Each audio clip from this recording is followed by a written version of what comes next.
Hey there, before we begin, don't forget to like, subscribe, and hit the bell so you never miss a story. I'd love to know, where are you watching from, and what time is it there? Now, take a deep breath, relax, and let your mind drift. These horror stories will crawl under your skin and linger in the dark. Let's begin.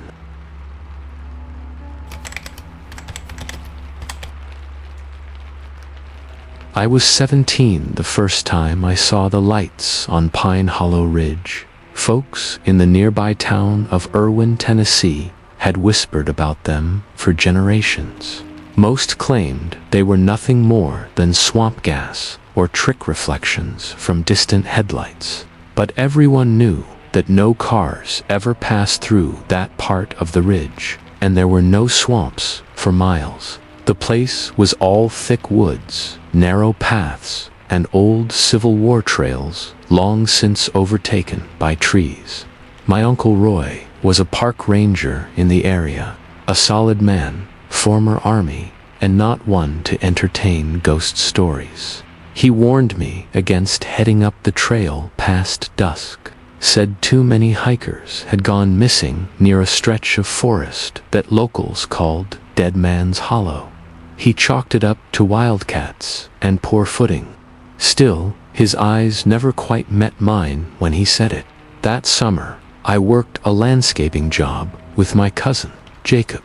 We'd spend hours clearing brush around cabins and helping with trail maintenance near the base of the ridge.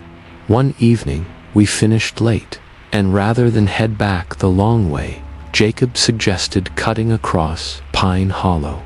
I hesitated. I remembered my uncle's warnings, but I didn't want to seem like a coward. We started up the trail just as the last bit of sun dipped below the trees. The sky turned bruised purple, and the wind picked up. It whistled low through the tall pines, like it was carrying voices that were just barely out of hearing range. The temperature dropped fast. I zipped up my jacket while Jacob just laughed it off, saying, "Ghosts must be breathing down your neck." The first light appeared about 30 yards ahead, a faint glow, like a lantern swaying side to side. We froze. Jacob thought it might be another hiker, but it was too quiet. No footsteps, no snapping branches, just that eerie light floating several feet off the ground. We called out, but there was no reply. Then came another light to our right. This one flickered like a candle caught in the wind. A third showed up behind us. We were surrounded. Still no footsteps, still no sound except the wind and something else now, breathing, heavy, labored breathing, like an old man choking on air just beyond the tree line. Jacob whispered that we should move, but I was frozen. My eyes were locked on the nearest light. I could swear I saw a figure standing beneath it, cloaked in shadow. It didn't move. It just stared, or at least I thought it did. We backed away slowly, keeping our eyes on the lights, which now began to move in a circle around us. Not walking, not floating, but dragging along with a sound like wet fabric on leaves. The air turned thick. Breathing became harder, like the forest was squeezing in on us. Jacob grabbed my sleeve and pulled me, and we bolted down a narrow deer path that twisted away from the lights. I don't remember how long we ran. Time felt stretched. The trail twisted in ways I didn't recognize, even though I'd walked it before. The trees looked wrong, older, gnarled, like fists. We finally burst into a small clearing where the air seemed clearer. But before I could breathe, a sigh of relief, Jacob swore and pointed behind me. The lights had followed us, closer this time. 5 of them now, circling just beyond the trees. And then we heard the voices, not loud, not sharp, but whispering. Dozens of them, some muttering in what sounded like Old English, others groaning, and some, terrifyingly, sounded like children crying. One of the lights drifted closer, and I saw what was beneath it, a face, pale and rotted, with sunken eyes and lips chewed away to reveal yellowed teeth. It didn't walk, didn't float. It dragged itself with arms too long for its body, and it made no noise except a sucking sound with each pull forward. Jacob screamed, and we turned to run again, but the clearing was shrinking. Trees that hadn't been there seconds before now blocked the trail behind us. We were trapped. Then something grabbed my ankle. I fell hard, twisting my wrist beneath me. Jacob tried to pull me up, but something had me. I looked back and saw a hand, gray and bloated, jutting from the dirt itself. Another one reached for Jacob's leg. I kicked and screamed, and somehow Jacob got me loose. We turned toward the one path that hadn't closed behind trees and ran into it without thinking. We didn't stop. Not when the lights screamed behind us. Not when something unseen slashed across my shoulder. Not even when the path ended and we were swallowed in darkness. The next thing I remember, I was waking up on the porch of the ranger station, my clothes soaked in sweat and dirt. Jacob lay beside me, passed out but breathing. Uncle Roy stood over us, holding a flask and muttering a prayer. He didn't ask what happened. He didn't need to. All he said was, "I told you boys not to go up there," but we had, and something had followed us back. Neither Jacob nor I spoke much in the days that followed. We both suffered from night terrors. He'd scream in his sleep, waking the house, swearing something was crawling on him. I started locking my bedroom door at night, and I kept my light on even when I tried to rest. It didn't help much. Some nights I'd wake up and swear I heard breathing under my floorboards or scratching behind the closet door. Once I woke up with dirt under my fingernails and no idea how it got there. Uncle Roy grew increasingly nervous. He started carrying a Bible in his pocket and a revolver at his side. Not just on duty, but at the breakfast table too. I caught him one evening sprinkling salt around the porch steps. I asked him if he believed in the stories now. He didn't answer right away. Then he said, "Belief ain't required when you've seen it with your own eyes." Jacob wanted to leave town. Said he had cousins out in Knoxville he could stay with, but something kept him here. We both felt it, like a string had been tied around our guts and anchored deep in that ridge. Every night it pulled tighter. Every night it whispered a little louder. 3 weeks after it happened, we found the first dead animal, a fox, skinned from the neck down, left on the back porch of our trailer. No tracks, no blood trail. Just a dead thing staring up at the sky like it had seen something too awful to describe. The next night, it was a raccoon, then a stray dog, each one closer to the front door. Uncle Roy knew something had to be done. He told us about a woman named Elsie Boone, who lived in a cabin just past the southern slope of the ridge. Folks called her a ridge witch, though she hated the name. She was older than most people in town, maybe in her 80s, with a face like weathered bark and eyes that looked like they'd seen centuries. But she knew the land, he said, and more importantly, she knew what haunted it. We found her tending a small fire beside a creek, surrounded by herbs and bones. She didn't seem surprised to see us. When we described the lights and the dragging figures, she spat into the dirt. "You trespassed," she said flatly, "not just on land, on memory." Elsie told us that Pine Hollow wasn't always called that. Long ago, It was used as a mass burial site after a typhoid outbreak swept through a Civil War encampment. Soldiers, nurses, even children from nearby settlements had been tossed into the ground without ceremony, without names, some still in their beds, others in pieces. The ridge grew over their graves, but the dead don't rest easy when they die in suffering and silence. She said the lights were not spirits in the usual sense.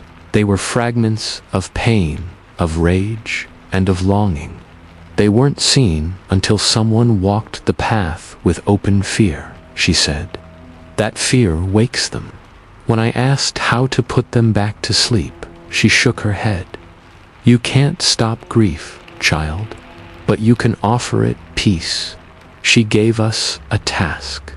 We were to return to the clearing where the lights had found us and bury something personal, something meaningful, an offering of remembrance. Then we were to recite the names of the lost, as many as we could find from local records, and burn a sprig of ironwood. A local tree, she claimed, grew near resting places.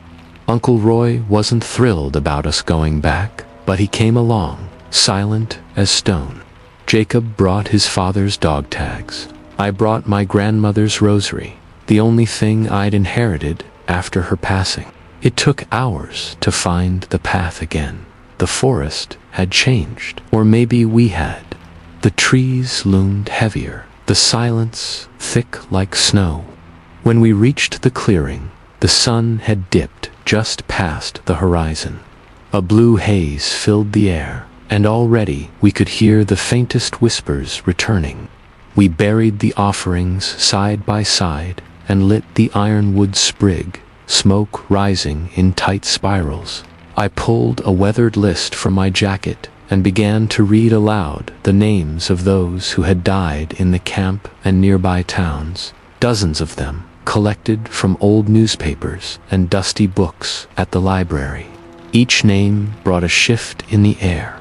The wind picked up, the voices grew louder, but not angry.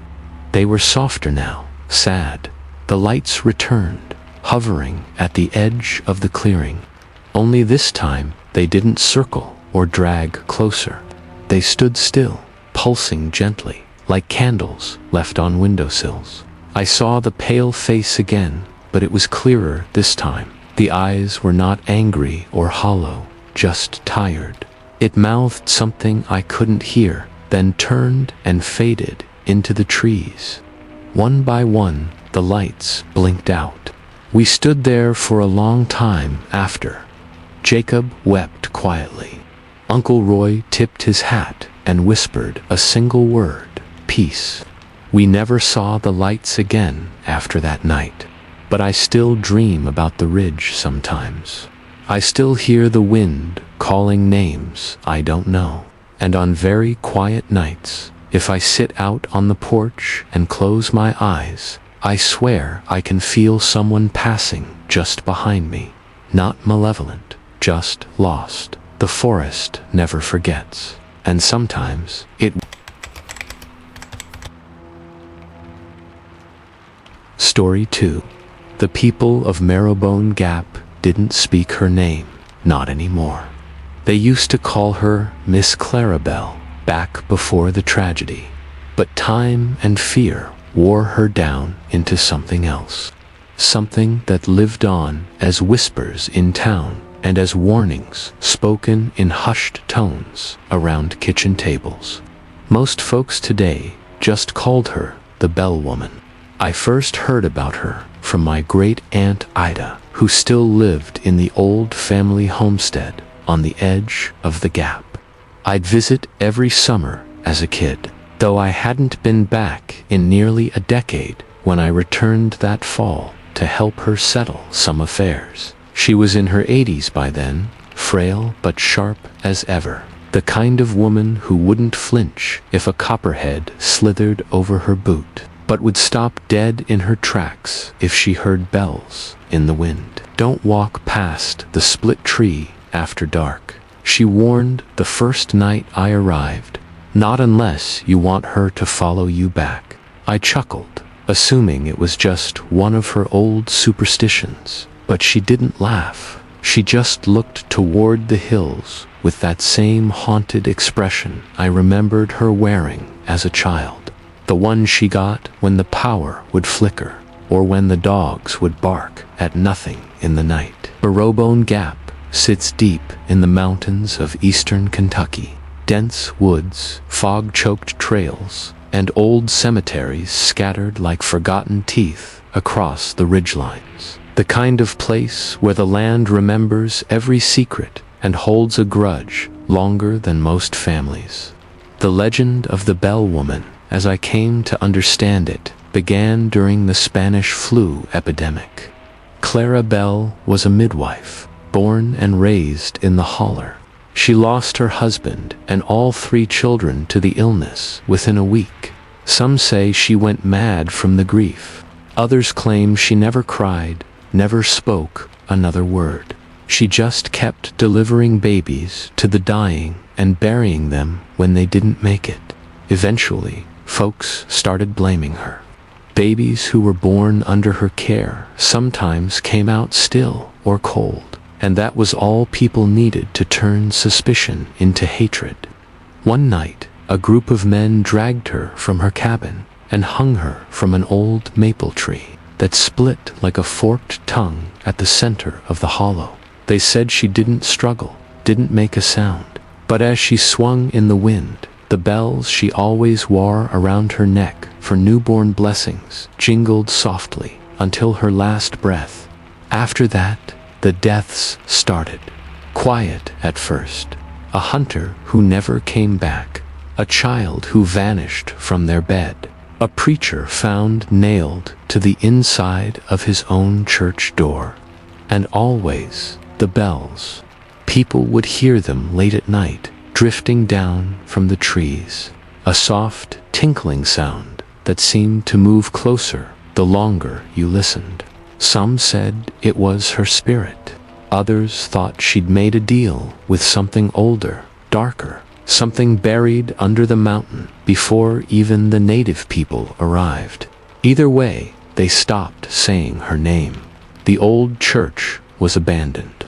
The split tree was left to rot, and every few years, someone would go missing. Just enough to keep the stories alive.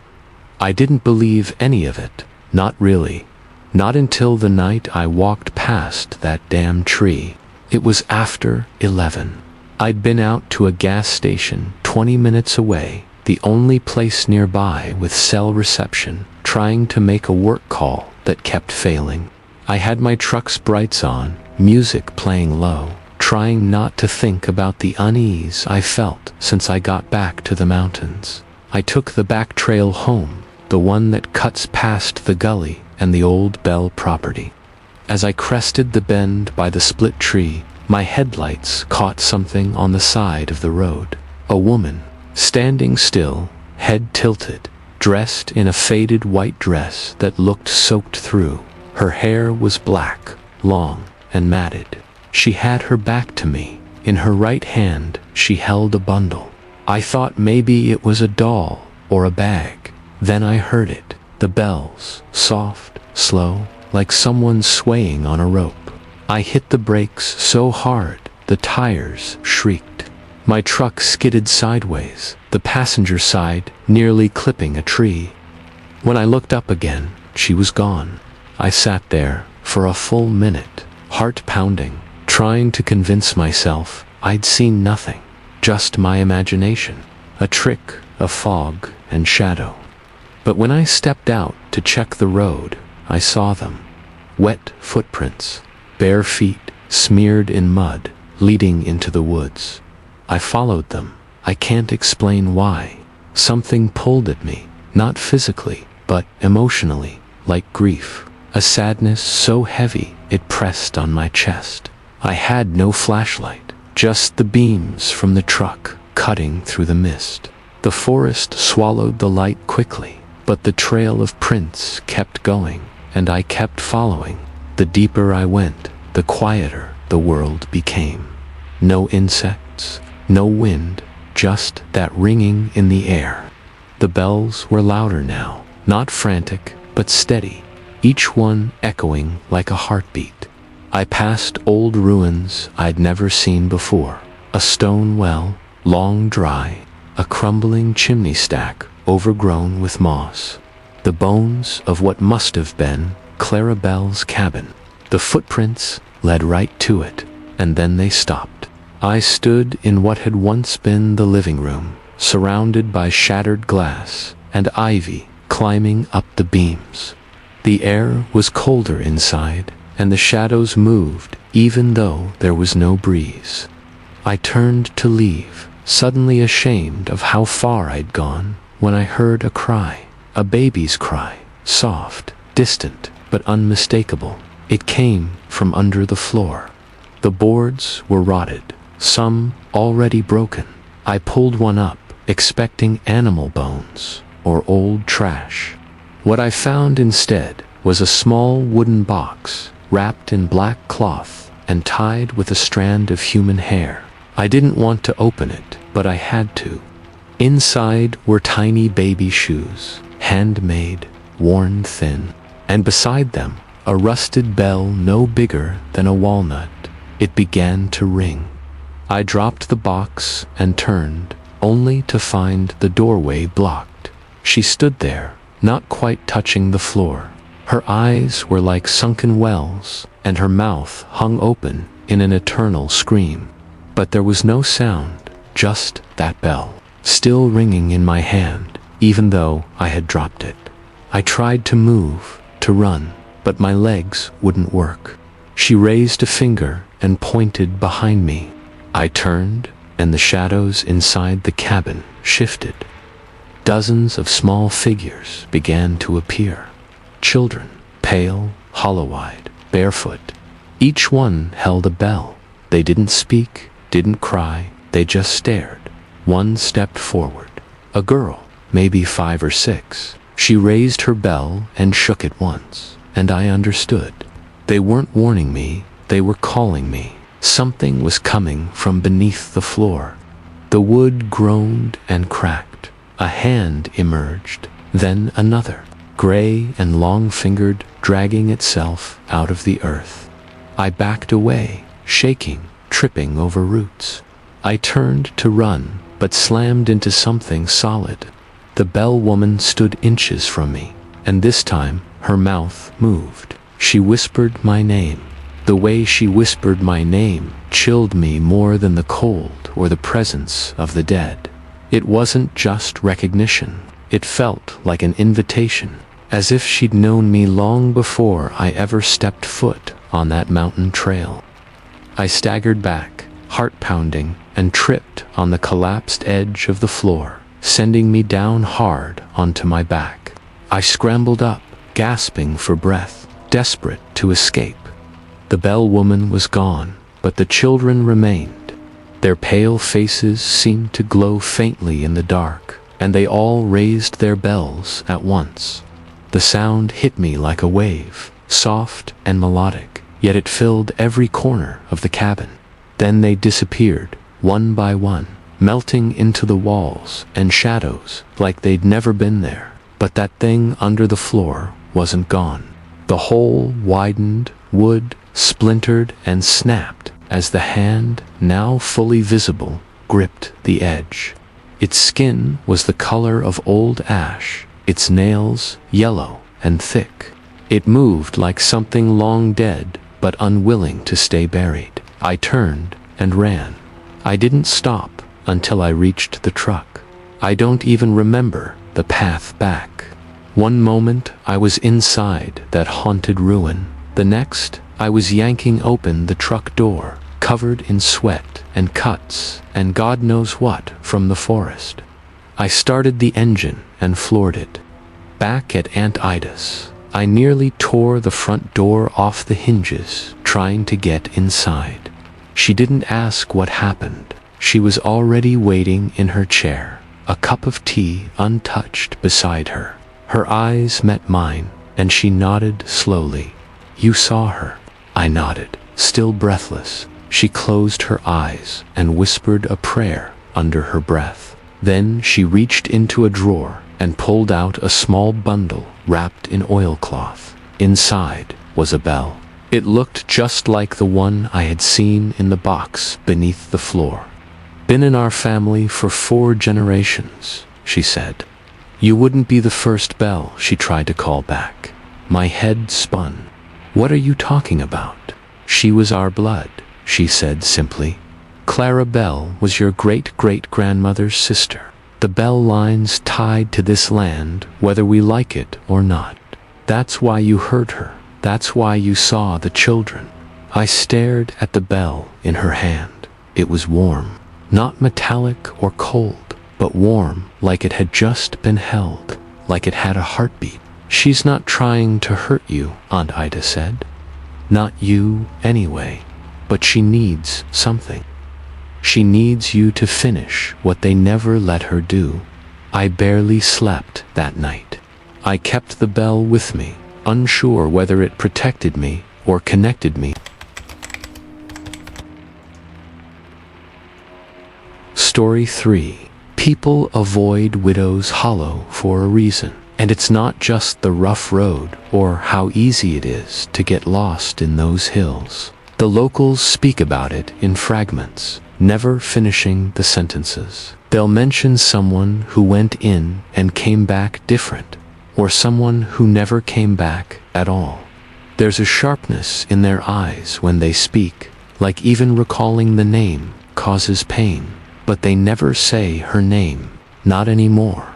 When I was 19, I worked summers with the Forest Service, doing trail maintenance and cleanup across a wide stretch of the Blue Ridge. We'd get assigned routes each week, usually nothing more than clearing branches or repainting trail markers. That year, I was placed with an older guy named Rick, who'd been doing the job since before I was born. He knew every mile of trail by heart, every trick the mountain could play on your mind. Rick was tough, no nonsense. But on our first day hiking near the edge of Stokes County, he pulled me aside before we reached a certain trail junction. "We don't go down that path," he said, nodding toward a crooked old sign half buried in ivy. "Leave it be, or used to. Folks call it the Widow's Hollow." "What's the story?" I asked, trying to sound casual. Rick looked up the ridge, toward the trees, then shook his head. "She lost everything in a fire, husband, kids, and now she doesn't want to be alone." It was the way his voice got low, quiet, like he was afraid she might hear him even from miles away. Later that week, Rick took a few days off for a funeral, and I was assigned a solo job, clearing debris on a connecting ridge. That old sign by the Widow's Hollow Trail, it had been bothering me all week. No map listed a path beyond it, no official record, and the ranger station didn't say anything about it being off-limits. So I went. It started like any other trail. Overgrown, yes, but not impassable. The deeper I walked, the quieter everything got. No birdsong, no insects. The air felt heavier, and the sun seemed to dim, even though it was still early afternoon. About a mile in, I found the first grave, a crude wooden cross, half buried in the ground. No name, just a date carved into the bark, 1911. Then another, and another. None of them marked, just dates. Some were fresh. I mean fresh, as if the wood had only been carved in the past year. It didn't make sense. The hollow was supposed to be abandoned. I kept walking, heart beating a little faster with each step.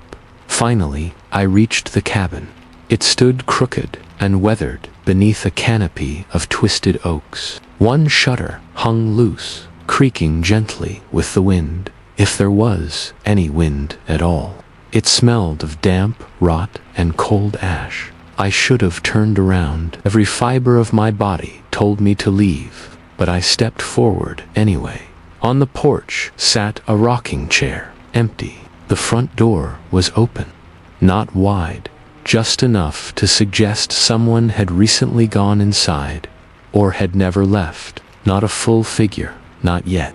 Just a shape in the back room, behind a sheer curtain. Tall, thin, unmoving. I blinked, and she was gone. The curtain fluttered slightly. I turned around to leave, and found the door closed. I hadn't touched it. I reached for the knob. Cold, too cold. Then I heard the voice, not loud, not angry, just a whisper behind me. Stay. I turned fast, heart pounding so loud it drowned out everything else. The room was empty, but I felt it. Someone behind me, watching. I stumbled back into the hallway and found the curtain again. I pulled it aside. No one. Just an old crib, covered in dust, and a rocking chair that was still moving. I didn't wait. I ran. I don't remember how I got out of the hollow. I must have sprinted the entire trail because I collapsed near the signpost. Out of breath, scraped and bleeding from branches. The sun had gone down. Somehow, hours had passed. When I got back to the ranger station, no one believed me. They said that path didn't exist anymore, that the forest had swallowed it decades ago. I asked about the graves, the cabin, the woman. Rick pulled me aside the next day and said one thing. You're lucky she let you leave. I tried to forget it. For years, I kept quiet, moved away, took another job, started a family. They found his pack near the Widow's Hollow sign, but never found him. Only thing left behind was a carving in the dirt. One word, stay. I couldn't shake the image of that carved word, stay. I had seen it, scratched into the dirt near the base of the same rotting signpost. I thought the forest had forgotten. A man had gone missing, just like Rick warned. And now the Widow's Hollow was stirring again. I kept telling myself it had nothing to do with me, that I had gotten out, that it was someone else's tragedy now. Then the smell of smoke, burnt wood, and scorched fabric. And always that whisper, stay. My wife told me I was talking in my sleep. I started locking the doors at night, even though we lived in a suburb miles away from the mountains. I caught myself checking the baby monitor, even when the screen was dark, convinced I'd heard something whispering over the speaker. Then came the morning I found the bell. It was sitting on the porch, directly in front of the door, nestled in the middle of a small circle of ashes. No explanation that made sense. I called Rick. He was slower now, more tired in his voice, but he didn't sound surprised. He let me talk, then asked only one question. You've been dreaming about her. Yes, he sighed. You didn't leave her hollow. Not really. She lets you go for a while, but she don't forget. I asked him what she was. A ghost, a curse.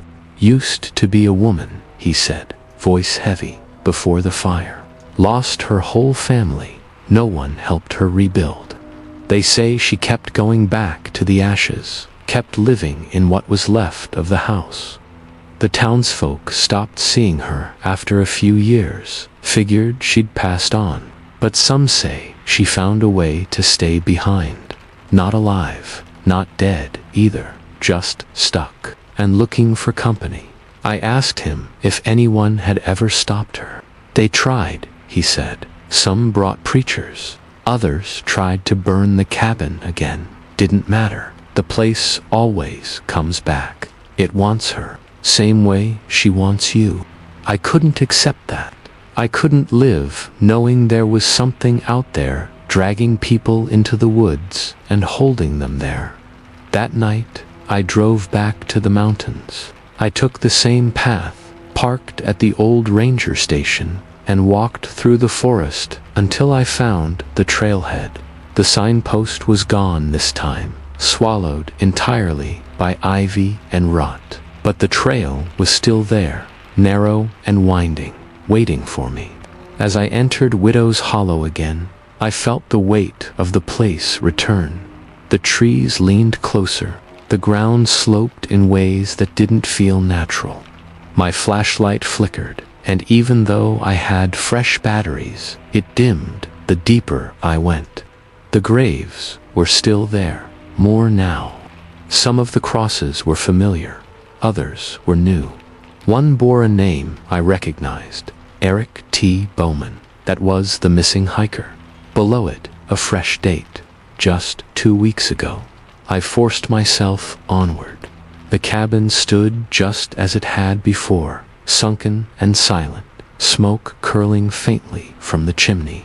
The front door was wide open. She stood inside, tall, gaunt, skin like paper stretched too tight over bones. Her eyes glowed faintly, milky white, and her dress looked burned at the edges. But it was her hands that froze me in place. They were gently rocking an invisible cradle, swaying rhythmically, as if comforting something that wasn't there. I called out, barely a whisper. "Why?" She looked up. Her eyes didn't blink. They saw me, through me, and then she spoke. For the first time since that day all those years ago. "They leave. They always leave. But you came back." I swallowed hard. "You need to let the others go." She smiled, sad and broken. "They stay because they are loved here. No one loved them out there. No one came looking. They have families. They forgot them." A cold wind passed through the cabin, and I could hear something moving in the shadows. I turned and saw them, dozens of eyes, people standing quietly, still, just like she had been in the curtain. Men and women, some old, some barely more than children, all pale, all watching. "They aren't dead," I said. "They're trapped." She nodded slowly, as I was. The rocking stopped. The cradle was empty. Then something happened. The wind shifted. My flashlight surged back to life, flaring bright for just a second. And in that moment, I saw the room fully. The floor was covered in ash. The figures weren't standing anymore. They were laying down, sleeping, or pretending to. And the widow wasn't in front of me anymore. She was behind me. Her whisper slid across my neck. "Stay." I don't remember how I got out. All I remember is falling, running, screaming.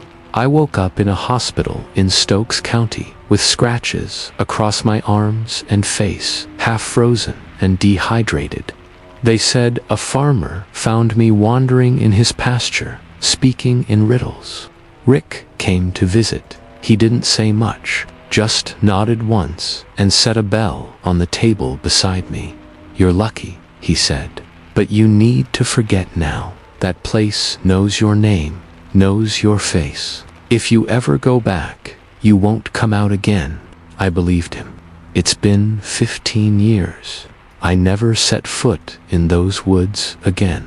But sometimes I hear the sound of a cradle rocking, and if I listen real close, I can hear her voice in the distance. They always leave.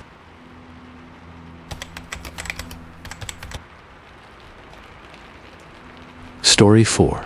In the mountains of eastern Kentucky, near an old mining town called Bartley, there's a stretch of woods the locals still call Devil's Run. The trees there are thicker than they ought to be, and the underbrush grows back faster than any chainsaw can keep up with. People say it's cursed land. I never believed in curses. Not until the night I saw the red-eyed man for myself. It was the fall of 2002. I had just turned 22 and taken a job with a timber survey crew out of Hazard. We'd drive deep into the mountain tracks, mark which trees were mature enough to cut, and map the terrain for contractors. Most of it was boring work, long hikes and bug bites, but the pay was steady, and the land was beautiful, if you liked being alone with nothing but birds and your own breath. My crew lead, Caleb, was a third-generation woodsman, knew how to read the ridges like a book. We were paired up for a week-long survey north of Bartley, cutting along a creek known for flash floods and old mine shafts. The locals warned us to stay clear of Devil's Run, but no one would say why. When I asked the old man at the gas station, he simply muttered, "He walks there still," and wouldn't meet my eyes. Caleb just scoffed.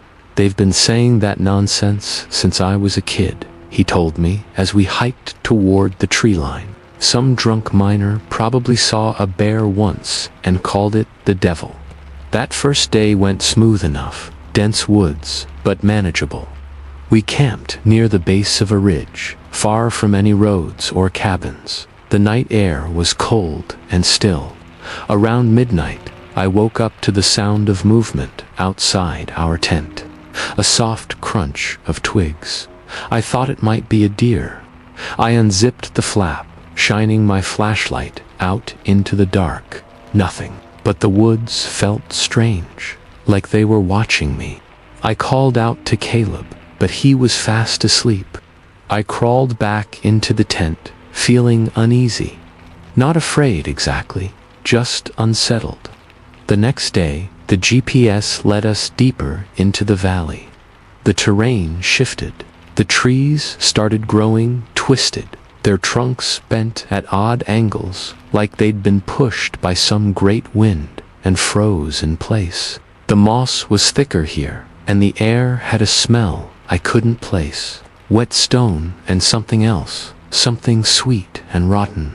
Around midday, we found an old shack half buried in the earth, not marked on any map. The roof had caved in, and rusted mining tools lay scattered in the dirt. On the door, scratched deep into the wood, was a single phrase, "His eyes burn red." Caleb took one look and said, "We should move on." He tried to act indifferent, but I saw the tightness in his jaw. We made camp on higher ground that night.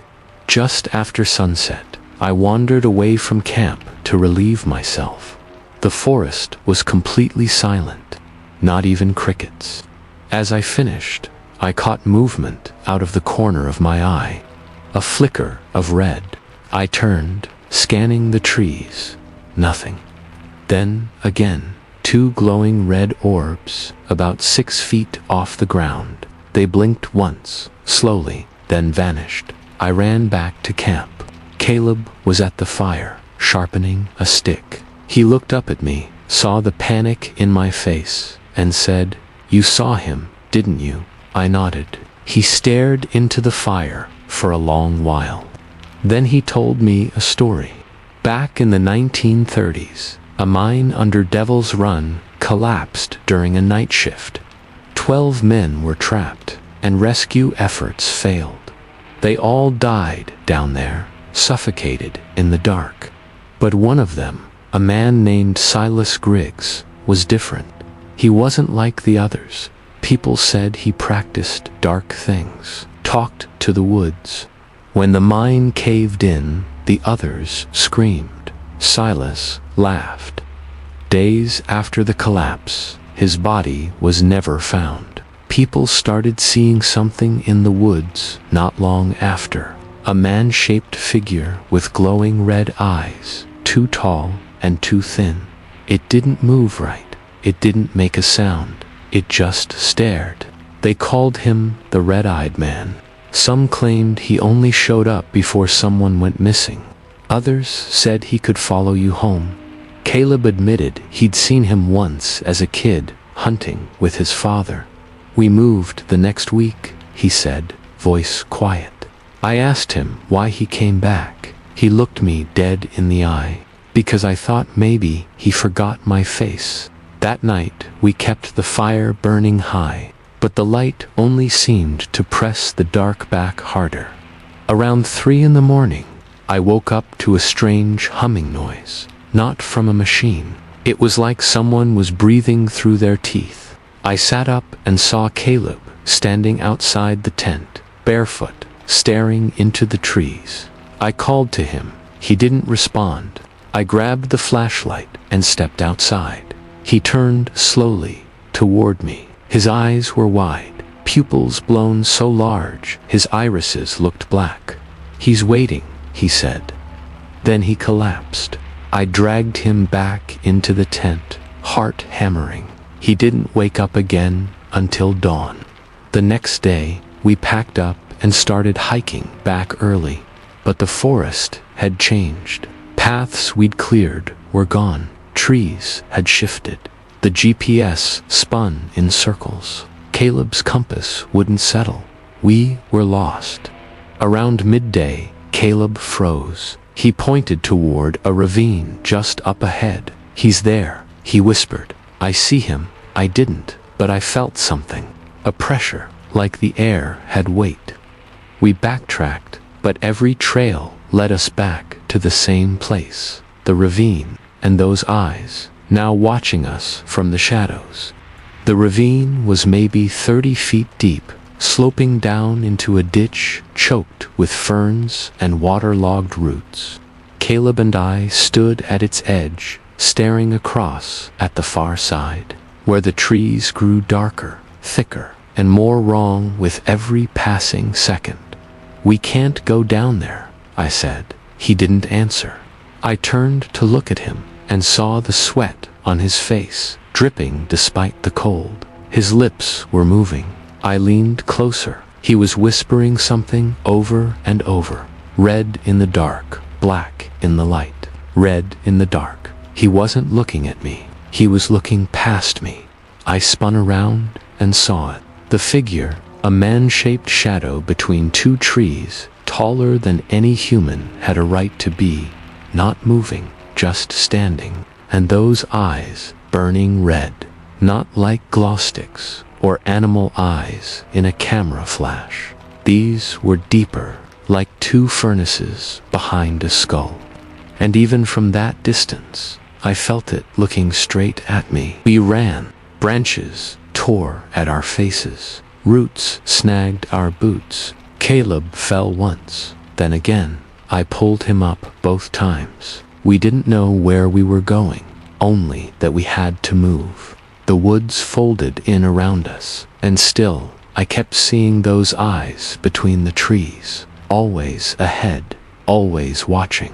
It felt like we were running in circles. By dusk, our water was gone. We hadn't seen a road or trail marker in hours. Caleb collapsed beside a boulder and muttered something about how this was the end of it. How you can't escape something once it knows your name. I didn't want to believe him. I told myself we'd find a fire tower or a ranger cabin, something, anything. That was when we saw the old mining tracks, half buried and rusted. They led up the slope toward a boarded-up tunnel mouth, faded red paint on the support beam, overhead reed grigs. "No, 3. Silas's mine," Caleb said. The mouth of the tunnel was sealed with rotted planks and barbed wire. Something about it made my stomach turn, but there was nowhere else to go. It had started to rain, hard and cold, and we needed shelter. We tore away enough boards to crawl through. Inside was blacker than pitch. My flashlight barely reached the far wall. The tunnel sloped downward, damp and lined with crumbling brick. We stayed near the entrance, lit a small fire, and tried to dry our clothes. Caleb didn't say much, just stared into the dark like he was waiting for something to come out of it. We must have dozed off because I woke to a scraping sound in the dark, like someone dragging metal across stone. Then a whisper. "You came to me." I bolted upright. Caleb was already on his feet, holding a broken beam like a bat. Then I saw the red glow at the far end of the tunnel, eyes getting closer. I grabbed the flashlight, but it flickered and died the second I turned it on. Our fire went out without warning, leaving only those burning eyes to light the tunnel. The scraping grew louder, closer. Caleb shouted something and ran toward the eyes. I tried to stop him, but he was gone, swallowed by the dark. Then the whisper again, right behind me. No one leaves. I turned and saw the shadowed figure standing inches from my face. I couldn't move, couldn't breathe. I was frozen, trapped in that crushing, freezing presence. And then everything went black. When I opened my eyes, it was daylight. I was lying at the edge of the forest near Bartley's main road. My hands were scraped raw. My pack was missing. Caleb was gone. They searched for him, sent dogs and rescue crews into Devil's Run. Nothing was found. No tracks, no gear. Not even the shack or the mine entrance we'd seen. It was like none of it had ever existed. They said maybe he fell. Maybe I got disoriented and left him. They chalked it up to exposure and trauma. But I know what I saw. Sometimes I still dream of those red eyes. When I walk through dim hallways or sit alone in the woods, I feel the pressure in my chest, like he's still near, watching. Last year, I got a package in the mail. No return address, just a small wooden token. Old, carved with the shape of a pickaxe and a single red glass bead in the center. I threw it in the river.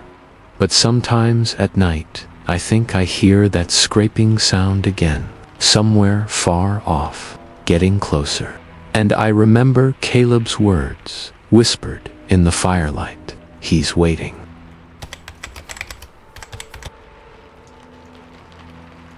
Story 5.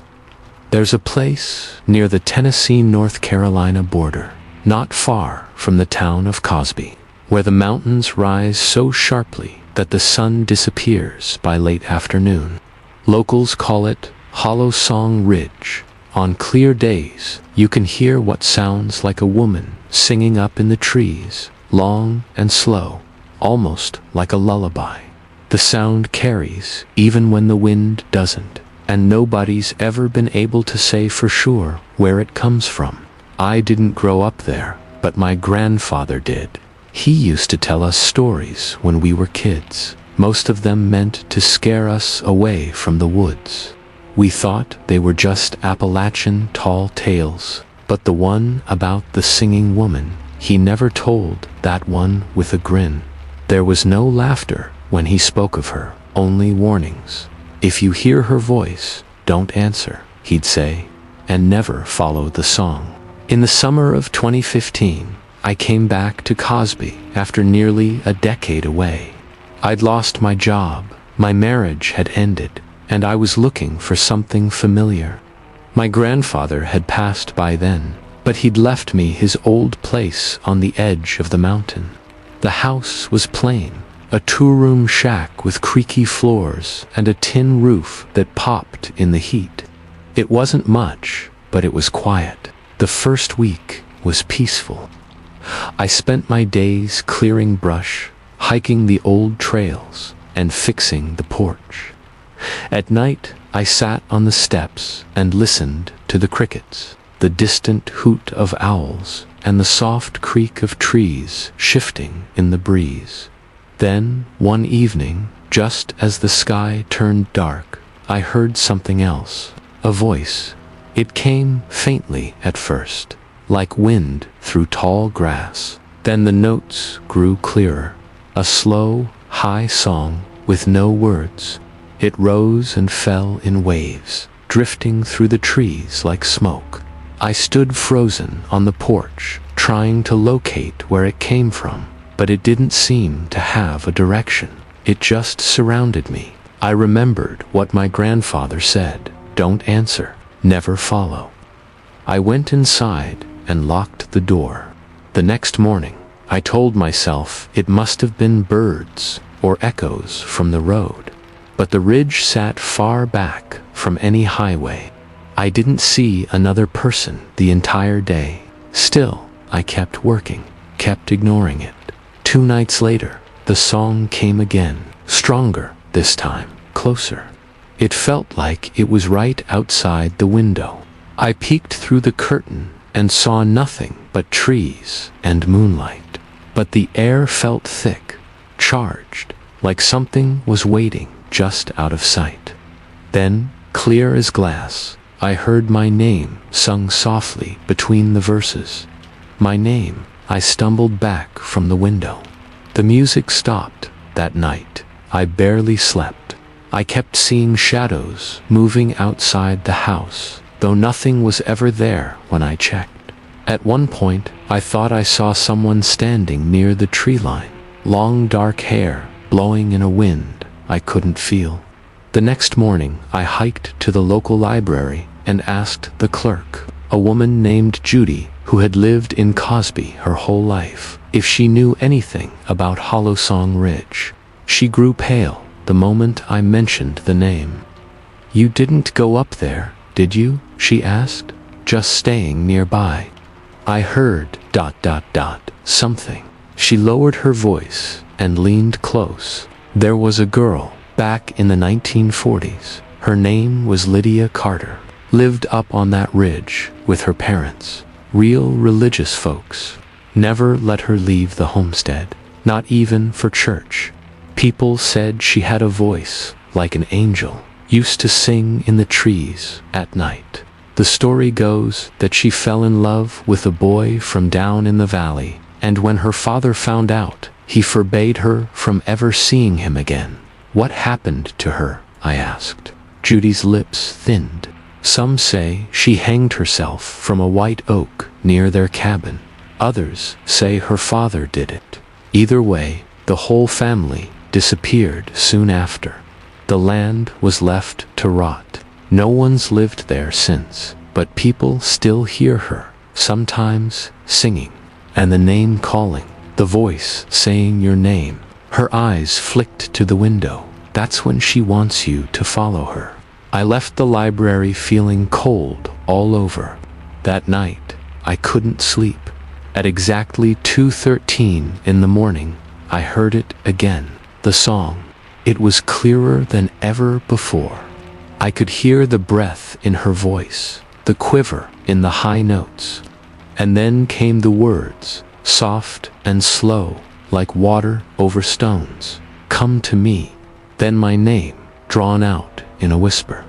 I covered my ears and tried to shut it out, but it was inside my head. The next morning, the front yard was covered in small, perfectly arranged stones, dozens of them, placed in a spiral, leading into the woods. My heart sank. I hadn't put them there. No animal could have done it, and I'd heard nothing in the night except that song. Still, something pulled at me, a strange pressure behind my eyes, like the start of a headache. My hands shook all morning. By noon, I had packed a bag and set off up the trail toward the ridge. I told myself it was just to prove there was no one there, that I wasn't going crazy. But as I walked the winding path deeper into the trees, I kept hearing the song in the distance. Always a little ahead, always just around the bend. I reached the top of the ridge as the sky turned orange, and that's when I saw her.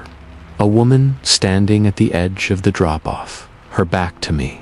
Long black hair, a pale blue dress fluttering slightly, though the air was still. She was humming softly. I opened my mouth to speak. She turned her head. I couldn't see her face. It was wrong, blurred somehow, like a smudge in a photograph. She raised one hand and beckoned. I couldn't move. My legs were heavy, my throat dry. Then she sang my name again, and everything went dark. When I came to, I was lying at the bottom of the ridge. The sky above was gray with early light, and there were pine needles pressed into my cheek. My whole body ached, especially my head, which throbbed as if something had been pressing on it all night. I sat up slowly. My backpack was gone. The woods around me were silent, and I had no memory of how I'd gotten down from the top. There were scratches on my arms and face. My legs were streaked with dirt and something that looked like dried blood. I told myself I must have fallen, that maybe I'd hallucinated the woman. But deep down, I already knew that wasn't the truth. I made my way back to the cabin, stumbling through brush and over roots. When I arrived, I saw the spiral of stones had been rearranged. Now it formed a crude shape, a circle with a figure inside, arms outstretched. I kicked it apart and went inside. For the next few days, I didn't sleep. I boarded up the windows and stayed in the back room. I didn't go outside, didn't answer my phone. At night, I heard her song drifting through the cracks in the walls. Sometimes it was outside, sometimes it was inside. Always just soft enough to make me doubt. On the fourth night, I made the mistake of opening the door. She was standing in the yard, closer than before. The same dress, the same long hair. Only now I could make out her eyes, pale like the cloudy surface of a frozen pond. She didn't blink, didn't move, just stood there, staring at me while the song poured from her mouth like smoke. It didn't match the stillness of her lips. I slammed the door shut and pushed the dresser in front of it. The singing stopped, and in the sudden silence, I heard something worse.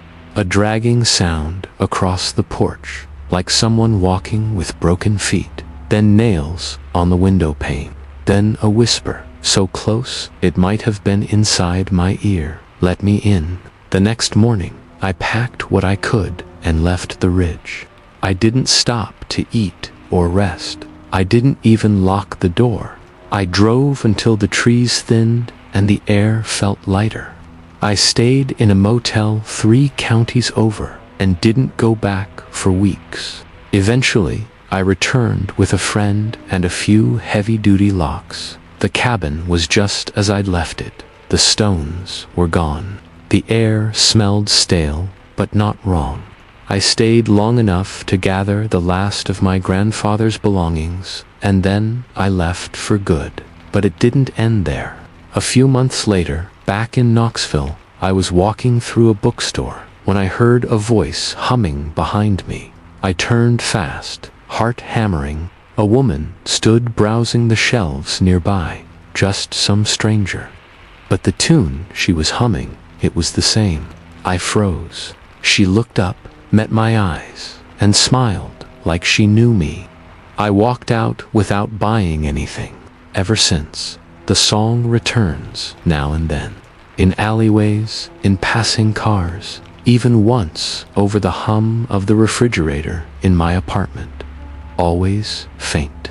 Always just enough to remind me that whatever I saw up on that ridge, it knows me, and it hasn't forgotten. I found an old newspaper clipping recently, one I'd never seen before. It was from 1947, just a few months after Lydia Carter's disappearance. It mentioned strange singing heard by several farmers in the area, reports of missing livestock, and a local preacher who claimed she'd become something caught between this world and the next. At the bottom of the article was a quote from an anonymous witness who claimed to have seen her near the edge of Hollow Song Ridge. The line stuck with me. "She don't sing to be heard," he'd said. "She sings to be followed." And I did. Just once. That's all it took.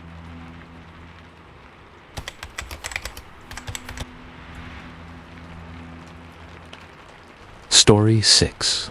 The mountains around West Virginia are full of secrets, but none as chilling as the tale of Whispering Hollow. It's a small valley tucked between steep ridges, so narrow that the sun rarely reaches the forest floor. The locals avoid it after dark, whispering about strange voices that echo through the trees and people who disappear without a trace. I first heard the story when I was a teenager, visiting my aunt who lived near Lewisburg. She told me that years ago, a group of hunters went into the hollow and never came out. Search parties found their campsite empty, still smoking, their gear scattered, but no sign of the men themselves. The only clue was a faint whisper on the wind, like voices calling out their names. It sounded like a ghost story then, but I never forgot it. Years later, I found myself drawn to that same hollow. I was researching Appalachian folklore for a documentary project and wanted to get a first-hand look. One crisp autumn morning, I set out with a small crew and our equipment, eager to capture the beauty and mystery of the place. The trees closed in fast, blocking sunlight until the world turned dim and shadowed. The air was cool and heavy with the scent of moss and earth. It was beautiful, but there was an undeniable weight hanging in the air, like the land was holding its breath. Around midday, we reached an old campsite deep inside the hollow. Rusted cans, broken fishing lines, and the remnants of a fire pit told of visitors long gone.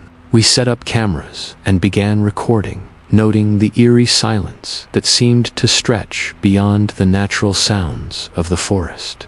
The whisper was clear enough to sound like voices, soft and broken, almost desperate. I told myself it was the microphone picking up something from far away. I tried to ignore it. They seemed to come from every direction, weaving between the trees like threads of sound. We huddled close, trying to pinpoint where they came from, but the voices never gathered in one place. He kept glancing into the woods, eyes wide and nervous. He said he heard his own name whispered just out of sight, and that the voices sounded angry. That night, we camped near the hollow's edge. As the fire flickered, the whispering returned. It was joined by something new, a low humming, like chanting carried on the wind. The temperature dropped sharply, and my breath fogged in the cold air. Suddenly, Daniel stood and walked into the darkness without a word. We called after him, but he didn't answer. Minutes passed, then an urgent shout. The whispering stopped. For the first time, the hollow was silent. We spent the rest of the night searching and shouting, but Daniel was never found. When dawn broke, we left, shaken and empty. The hollow seemed to close behind us, swallowing the path so no one could follow. I returned home with half a story and a full heart of dread. The tapes we made picked up strange noises, voices we couldn't explain, and, once, Daniel's desperate whisper calling for help. But the question remains, what lives in Whispering Hollow? What takes those who listen too closely? The answers wait in the dark. After Daniel vanished, silence had swallowed the forest like a sudden storm. Our flashlights had barely penetrated the darkness when he disappeared, leaving behind only an empty space where his presence had been. The feeling of being watched crept over me, prickling my skin in a way I couldn't shake. We tried to convince ourselves Daniel had wandered off, maybe tripped and gotten hurt somewhere. But the absence of footprints, the lack of any signs of struggle, left no room for easy answers. My crew was rattled, some too frightened to speak of returning. I felt the weight of the hollow pressing on my chest, as if the forest itself resented our intrusion.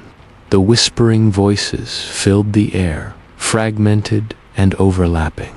Occasionally, I caught faint words, like warnings in a language I didn't understand. Then Daniel's voice, weak but clear, whispered urgently, "Don't listen, don't follow." The memory haunted me. I couldn't explain what had taken him, only that something in the hollow was alive, something ancient and unforgiving. Weeks passed, and I avoided returning to that part of the woods. but I couldn't escape the feeling that the hollow was still calling me.